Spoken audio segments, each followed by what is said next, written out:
ये बात है 10 जून 2000 की, जब लंदन का फेमस मिलेनियम ब्रिज अपनी कंस्ट्रक्शन के बाद पहली बार पब्लिक के लिए खोला गया। पिछले 2 सालों से लोग इस आइकॉनिक ब्रिज की कंस्ट्रक्शन कंप्लीट होने का शिद्दत से इंतजार कर रहे थे। लिहाजा जब इसको खोला गया तो पहले ही दिन सबने इसको इस्तेमाल करना चाहा। ये ब्रिज सिर्फ पैदल चलने वालों के लिए लंदन में रिवर थेम्स को क्रॉस करने के लिए बनाया गया था, पर जैसे ही इसके ऊपर लोगों ने चलना शुरू किया, मिलेनियम ब्रिज बुरी तरह से झूलना शुरू हो गया। ये देखते ही अथॉरिटीज हरकत में आ गई। पहले 2 दिन तक पुलिस ने सबको ब्रिज पर भीड़ लगाने से रोका, लेकिन 2 दिनों के बाद इसको दोबारा से अगले 2 सालों तक बंद कर दिया गया। इस इंसिडेंट के बाद लंदन का ये फेमस ब्रिज दुनिया की नजरों में आ चुका था। इसको बनाने वाले सारे इंजीनियर्स सर जोड़कर बैठ गए कि आखिर इतना मजबूत ब्रिज सिर्फ लोगों के चलने से कैसे हिल सकता है। इसका रीजन कुछ ऐसा था जो इंजीनियर्स पहले प्रेडिक्ट नहीं कर पाए थे। ये एक ऐसा मसला था जिसने कुदरत के कानून के खिलाफ जाने और फिजिक्स की सबसे बड़ी मिस्ट्री को झंझोड़ने की हिम्मत की। ज़ेम टीवी की वीडियोस में एक बार फिर से खुशामदीद। नाजरीन, आज से करीब 192 ईयर्स पहले 1831 में ब्रिटिश आर्मी के कुछ सोल्जर्स परेड करके नॉर्दर्न इंग्लैंड में वाक़े ब्रोटन सस्पेंशन ब्रिज के ऊपर से गुजर रहे थे। सोल्जर्स के फुट स्टेप्स की सिंक्रोनाइजेशन की वजह से ब्रोटन सस्पेंशन ब्रिज कोलैप्स हो गया, जिसमें 60 सोल्जर्स रिवर में जा गिरे और काफियों को गहरी चोटें भी लगीं। खुशकिस्मती से इस हादसे में किसी की जान तो नहीं गई, लेकिन इस दिन के बाद से ब्रिटिश आर्मी ने अपने सोल्जर्स को इंस्ट्रक्शंस दी कि वो किसी भी ब्रिज को क्रॉस करते वक्त एक साथ और परेड करके नहीं गुजरेंगे।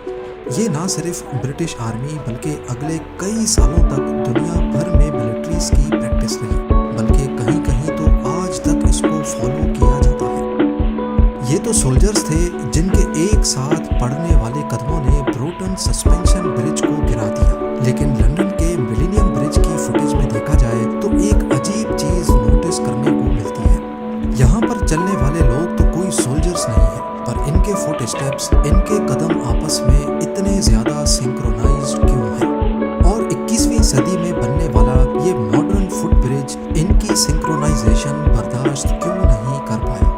इस बात का जवाब हमें 350 साल पहले हुए एक एक्सपेरिमेंट से मिलता है। 1665 में एक फेमस डच फिजिसिस्ट क्रिश्चियन हुइगेंस ने दुनिया की पहली पेंडुलम क्लॉक बनाई थी। इनका मकसद समंदर में सेलर्स को ये बताना था कि वो इस वक्त कहाँ पर है। पहले दौर में सेलर्स समंदर में अपनी लोकेशन का अंदाजा सूरज या स्टार्स की पोजीशन देखकर लगाते थे, लेकिन ये सिर्फ एक अंदाजा होता था। इससे लैटिट्यूड यानी नॉर्थ साउथ पोजीशन तो पता चल जाती थी, लेकिन अगर उनको एक्यूरेट टाइम पता होगा तो उससे उनको लॉन्गिट्यूड यानी अपनी ईस्ट वेस्ट लोकेशन का भी पता चल सकेगा। उस दौर में जो घड़ियां होती थी वो एक दिन में 15 मिनट तक या तो आगे या पीछे हो जाती थी, यानी वो इस काम के लिए बेकार थी। हुइगेंस की बनाई हुई पेंडुलम क्लॉक दिन में सिर्फ 15 सेकंड तक आउट होती थी। हुइगेंस का प्लान था कि वो एक शिप में 2 पेंडुलम क्लॉक्स को हैवी वेट के साथ लटकाएंगे, ताकि समुद्री लहरों की वजह से पेंडुलम क्लॉक का मोशन भी डिस्टर्ब ना हो, और अगर एक खराब हो जाए तो बैकअप क्लॉक भी मौजूद हो। इन पेंडुलम क्लॉक्स को चेक करने के लिए हुइगेंस ने पहले दोनों को अपने घर पे ही एक लकड़ी से लटकाया। दोनों क्लॉक्स को एक एक करके स्टार्ट किया, लेकिन कुछ ही देर बाद उन्होंने नोटिस किया कि दोनों क्लॉक्स आपस में सिंक्रोनाइज हो गई है। लेफ्ट वाली क्लॉक का पेंडुलम लेफ्ट की तरफ स्विंग करता तो उसी वक्त राइट वाली क्लॉक का पेंडुलम राइट की तरफ। हुइगेंस को क्लॉक्स का ये अजीब बिहेवियर कुछ समझ नहीं आया। उन्होंने दोबारा से दोनों क्लॉक्स की मूवमेंट को हिलाया, लेकिन 30 मिनट के बाद वो दोनों दोबारा से एक दूसरे के साथ सिंक्रोनाइज हो गई। हुइगेंस का ख्याल था कि शायद इन दोनों के बीच में एयर प्रेशर का कोई कनेक्शन है, लिहाजा उन्होंने दोनों क्लॉक्स के बीच में एक कार्ड बोर्ड रख दिया। लेकिन 2 मिनट के बाद वो क्लॉक्स एक दूसरे के साथ दोबारा सिंक्रोनाइज हो गई। फिर आखिरकार उन्होंने दोनों क्लॉक्स को एक दूसरे से अलग कर दिया। एक को एक कुर्सी से लटकाया तो दूसरी को दूसरी कुर्सी से। तब जाकर उन्होंने नोटिस किया कि क्लॉक्स का ये इनविजिबल कनेक्शन अब टूट चुका है। पर जब ये दोनों एक ही लकड़ी से लटकी हुई थी तब उनका आपस में क्या कनेक्शन था।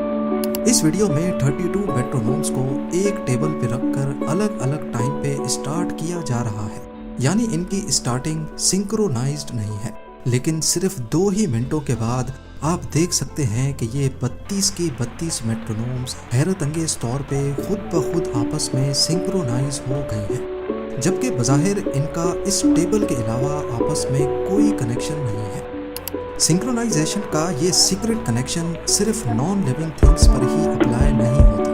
फायरफ्लाइज, जिनको हम जुगनू भी कहते हैं, ये भी आपस में बहुत अच्छे दोस्त होते हैं। रिसर्च में ये नोटिस किया गया है कि जुगनू जब एक साथ होते हैं तो वो सारे आपस में सिंक्रोनाइज होकर एक साथ चमकते हैं, पर इसके लिए ज़रूरी है कि एक जुगनू दूसरे से इतना करीब हो कि उसका फ्लैश दूसरे तक पहुंच सके। अगर ये आपस में दूर दूर होंगे तो इनके फ्लैश करने की सिंक्रोनाइजेशन आपस में टूट जाएगी।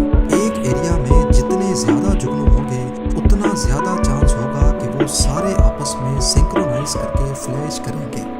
बिल्कुल इसी तरह हम इंसान भी कई मामलात में एक दूसरे के साथ सिंक्रोनाइजेशन बनाते हैं। इस वीडियो में ऑडियंस एक परफॉर्मेंस के लिए तालियां बजा रही है। शुरू में हर कोई अपनी फ्रीक्वेंसी के साथ तालियां बजा रहा था, लेकिन इसके बाद जो हुआ वो आप खुद देख सकते हैं।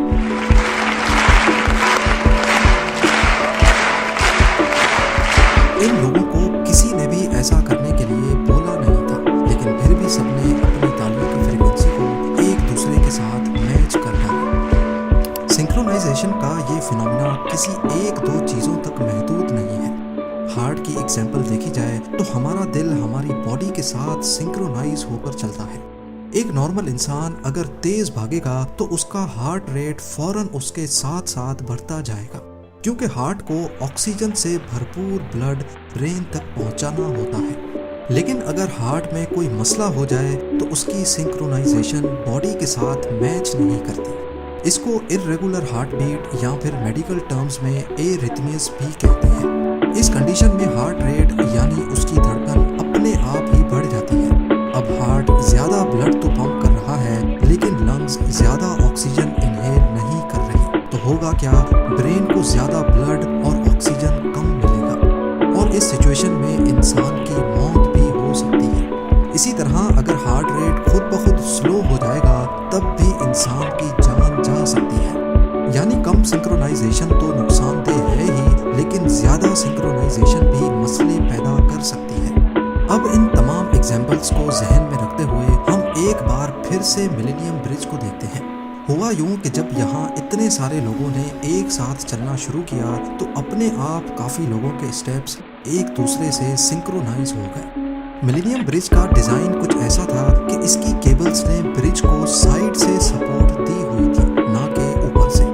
सिविल इंजीनियरिंग और ख़ास तौर पे स्ट्रक्चरल इंजीनियरिंग का ये असूल होता है कि फुट ब्रिज की डिज़ाइनिंग के दौरान उसकी रेजोनेंस फ्रीक्वेंसी को इंसानों के कदमों की फ्रीक्वेंसी के बराबर नहीं रखा जाता। जब एक झूले पर बैठ के हम अपनी टांगों को झूले की फ्रीक्वेंसी के साथ साथ आगे या पीछे करते हैं तो झूला अपने आप तेज हो जाता है।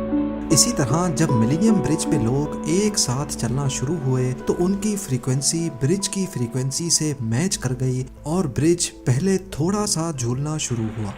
क्योंकि ब्रिज की केबल्स साइड पे लगी हुई थी, इसी वजह से ब्रिज की मूवमेंट साइडवेज थी। इस साइडवेज मूवमेंट की वजह से अब लोगों ने भी खुद को बैलेंस करने के लिए साइडवेज चलना शुरू कर दिया और फिर रेजोनेंस की वजह से ब्रिज की मूवमेंट किसी झूले की तरह तेज से तेज होती गई। जब ये मसला अच्छी तरह से डायग्नोज हो गया तो फिर इंजीनियर्स ने मिलेनियम ब्रिज पर टोटल 89 शॉक एब्जॉर्बर्स इंस्टॉल किए। एनर्जी को बिखेरने के लिए 37 और वर्टिकल मूवमेंट को कंट्रोल करने के लिए 52 शॉक एब्जॉर्बर्स इंस्टॉल किए गए। अपना काम कंप्लीट करने के बाद फरवरी 2002 में मिलेनियम ब्रिज को एक बार फिर से टेस्ट किया गया। कंपनी ने 2000 से ज़्यादा लोग अरेंज किए और उनको ब्रिज पर चलाए। ये टेस्ट दुनिया का सबसे बड़ा ब्रिज टेस्ट माना जाता है। टेस्ट के बाद जैसा प्रिडिक्ट किया गया था, ब्रिज की मूवमेंट में खातिर खा कमी देखी गई। आज भी सिंक्रोनाइजेशन को प्रिडिक्ट करना, 2 या 2 से ज़्यादा बॉडीज़ का आपस में इनविजिबल कनेक्शन ढूंढना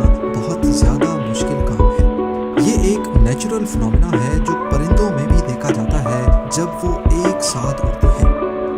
मधुमक्खियाँ जब एक साथ होती हैं तो न सिर्फ उनकी आवाज़ एक साथ निकलती है, बल्कि छत्ते पर बैठे हुए अगर उनको खतरा महसूस होता है तो ये एक साथ अपने पर मारती है, जैसा कि इस वीडियो में देखा जा सकता है।